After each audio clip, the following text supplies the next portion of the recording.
All right. So the question is research experience mandatory for applying to PhD in USA universities? And the simple answer is no in in some cases, and it could be yes in some cases as well. So there are a lot of nuance in all this application process, and it all depends on your field and the kind of university you're applying to. Okay, so in some universities are very competitive in what we call R1 universities. Those are universities that have high research activity.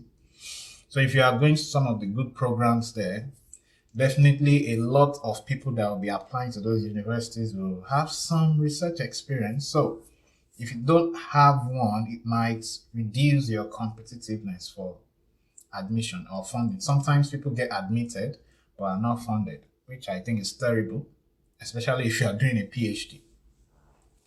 So it all depends. So I'll before I can give you a clear answer, I would like to know your field and maybe the kind of universities you are looking at. But generally, the answer is no. You don't really need to have a research experience in a lot of fields. While in some fields, it's kind of mandatory.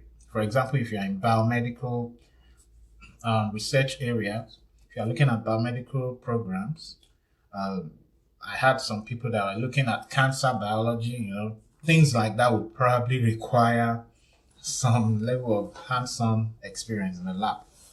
But in many cases, especially in the social sciences, you might not need that experience. But you, as long as you are clear in your goals.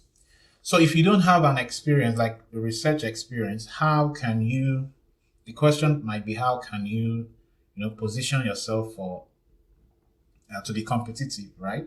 So there are a number of things you can do. One of the things you can do is to blaze the exams. If there are any required exams, your GRE, TOEFL, if they require them, so you have to absolutely pass that.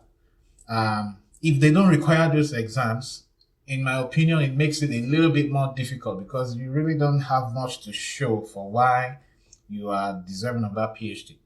Now, if you can pass the exams, another thing that can help you is if you have relevant work experiences. Okay, so if you have a good work experience in that area that you are hoping to, go for a PhD, then that can help a lot as well. If you know how to articulate that in your statement of purpose or personal statements, we'll talk about those ones in a bit. And your reference letters too will be very important. So you have to use referees that are kind of well known in the field a little bit, and of course people that can speak well to your abilities, to your research abilities.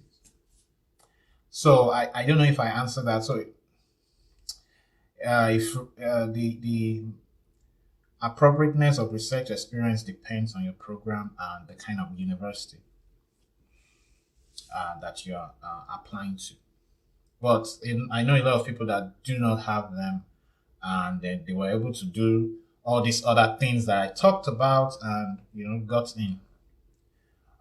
But it might not be like the kind of, maybe you might not get into like Harvard or all those very competitive universities. You might not get there, but there are some universities, like mid-level universities, that you can maybe get into.